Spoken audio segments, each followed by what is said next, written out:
The present protocol will facilitate studies on the trans and multi-generational effects of pollutants that can exist for a long time in the environment.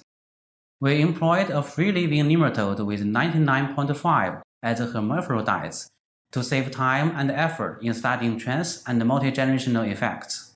This technique can be used to demonstrate the long-term impacts of any drugs, because the nematode in the present protocol shows many conservative mechanisms or pathways with humans. This method can provide insight to the fields of pharmaceutical synthesis and environmental management because they need feedback of potential hazards of chemicals. This method can be applied to Daqiang magna with more focus on aquatic toxicity or to Drosophila melanogaster to further explore influence of gender. He or she would be stuck with the idea that studying effects over generation is time and energy consuming. Don't get frightened by the first impression.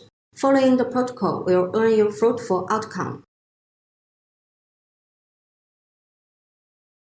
To culture E. coli, pipette 200 microliters from the bacterial suspensions into 50 milliliters of Lb medium in a flask, or use an inoculating loop to pick a small colony from NGM agars and place it in Lb medium. To culture C. elegans, under a microscope, count the nematodes on the stocking NGM agars prepared earlier. When the number reaches close to 2,000, use a sterile tip to cut 1/6 of the NGM agar and transfer it onto newly prepared NGM agars with bacterial lawn. Keep the NGM agars upside down in a 22 degrees Celsius incubator for the subsequent culture.